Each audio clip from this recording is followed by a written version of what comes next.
Light heavyweight bout. Philipe Lins coming in at plus 120 against Iwan Cutelaba, sitting at minus 150. Over under 1.5 rounds, minus 115 for the over, minus 115 for the under. Philipe Lins, 38 years of age for him. He's had quite the career. And maybe towards the back end, but he's had a little bit of a resurgence in his career. 29 years of age for Iwan Cutelaba.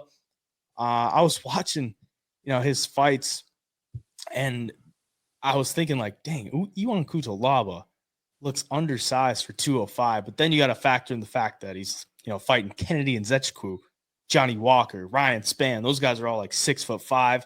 Last time out, fights Tanner Boser, who's, a little bit more his size, but he was a heavyweight, moving down to 205.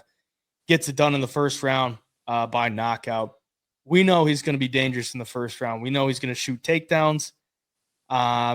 And in this one against Philipe Lins, we've been big on Philipe Lins, the past 2-3 fights, and he's gotten it done for us. He's on a 3-fight winning streak, but the level of competition I don't think is, near the level that Iwan Cutelaba has been fighting at. So this is a test for him. 38 years of age, like I said, like it's kind of his go time now.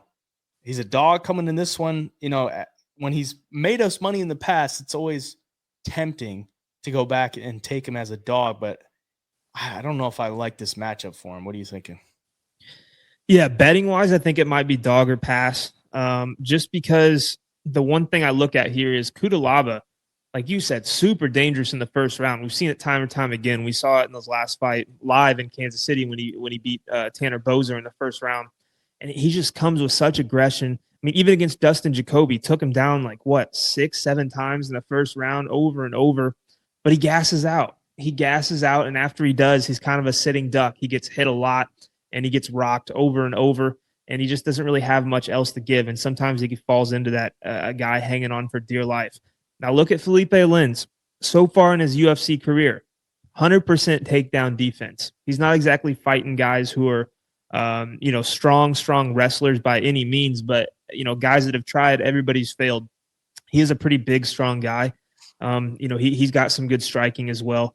And like we've seen in the last few fights, man, he just finds ways to win. Even in close fights, he just does enough to get on the side of the judges. Now, against Cutelaba, man, I truly think if he just survives that first onslaught, Philipe Lins has the style and has the game to where he's just going to suck energy out of you. If Cutelaba just starts shooting sloppy takedowns, Lins is going to make him pay, stuff him, and he's going to get off with the boxing a little bit on Cutelaba. I don't know, man. He was our former pick of the week for our double leg Instagram, and he cashed for us big time against Grisham. But that's a completely different style. Like, compared to Cutelaba, who's going to aggressively come at you every second he has energy, compared to Philipe Lins' last fight, it's kind of like night and day styles. Grisham was a little hesitant, likes to take a little slower pace. So it's going to be interesting to see how Philipe Lins deals with that first round onslaught of Cutelaba. But for the pick, I'm actually going to take Cutelaba to win this thing. I think the age difference is what's really pushing me towards Cutelaba here. At some point, Philipe Lins is going to look a step slower. He's not going to have that same energy and cardio as he did.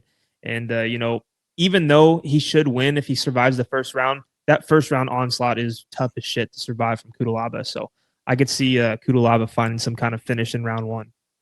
Yeah, 14 of his 17 wins for Cutelaba come in the first round. So if you like the Lin side, you might want to, take it live after the first round and see how it looks. But on the Lin side, I mean, he was an ex-heavyweight, and he's a pretty built 205er. So might be a little bit tough to take down for Cutelaba, but, I mean, he racks him up pretty quick. And the way that he's been losing a lot of these fights is, getting caught in submissions too. I don't really see a big submission threat from Philipe Lins.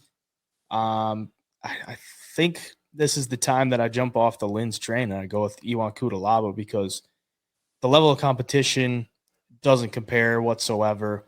And Cutelaba's at a good camp, Extreme Couture. Philipe Lins at a good camp too, American Top Team. But I just think this is the time that you jump off the train, like at some point he's going to have to lose. I don't really like the matchup for him because Lins, he's been fighting a lot of these older guys too, like OSP, Yeah, exactly. Christian, and fights that he can win. he can win this one too, but I think Iwan Cutelaba gets it done.